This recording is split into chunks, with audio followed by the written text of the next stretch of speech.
তো কি খবর? ভালো তো সব।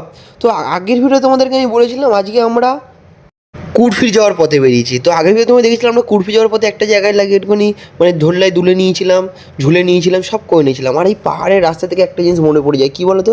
এই পাহাড়ের এত পেঁচানো রাস্তা, আর আমার এক্সের মনে যে কত প্যাচ ছিল এই পাহাড়ের রাস্তা থেকে বোঝা যায়, মানে পুরো সেম। তো আমরা ওখানে গিয়ে ভাই সত্যি ভাই ওখানে ঘোড়া খচ্চর দুটোই আছে, তোমরা যেটা নেবে নেবে। আমি তো ভাই ঘোড়া নিয়েছিলাম কারণ আমার ঘোড়া খুব ভালো লাগে, তার জন্য আমি ঘোড়া নিয়ে নিয়েছিলাম। খচ্চরটা খুব নাটামাল, ও ভালো লাগছিলো না। ঘোড়া একটু লম্বা, বেশ তাগড়া তুগড়া আছে হচ্ছে। আর আমি যে ঘোড়ায় যাচ্ছিলাম এর নাম হচ্ছে তুফান। এ নাকি হেভি জোরে দৌড়ায়, মানে সে দৌড়ে নাকি পারা যায় না। যে মানে চালিয়ে মানে যে নিয়ে যাচ্ছিলো আমাদেরকে তাকে জিজ্ঞাসা করছিলাম।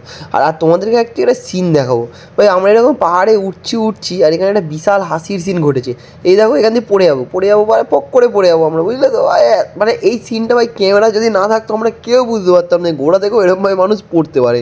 এটা আমাদেরই বন্ধুদের গ্রুপের মধ্যে একজন ছিল, সে ভাই ঘোড়ায় যেতে যেতে পড়ে গেছে।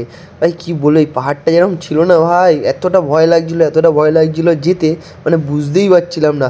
কাদা, মানে খাই ভর্তি। ঘোড়া যদি একবার ডিসব্যালেন্স হয় ব্যাস, আর আমার তো পাকামির শেষ নেই। আমি আমার ঘোড়াকে একা একা নিয়ে যাচ্ছি। ঘোড়াকে যদি ডান দিকে যেতে বলছি ঘোড়া যাচ্ছে বাঁ দিকে, আর বাঁ দিকে যেতে বলে ঘোড়া যাচ্ছে ডান দিকে। ওদেরকে তো কথা বলে শুনতে পারে না, ওদেরকে একটা মানে কোড ল্যাঙ্গুয়েজে সেই হিসাবে বলতে হয়। আর ওই দেখো দূরে আমি যখন পাহাড়ে উঠছিলাম তখন দেখাচ্ছিলো যে আমাকে, আসল কথা এই ভিডিওটা আমার একটা বন্ধু করেছে। তো ওর কাছ থেকেই মানে আমি নিয়ে করেছিলাম, কারণ ওই সময় আমার খুব ভয় লাগছিলো, বুঝলে তো? কারণ আমার ঘোড়াটা একা ছিল, তো বাই চান্স আমাকে যদি ফেলে দেয় তখন আমি তো জয় জগন্নাথ। আর এরকম যেতে যেতে এরকম কাদা রাস্তার মধ্যে পাশের ভিউটা বেশ হালকা হালকা বরফ দেখা যাচ্ছিলো।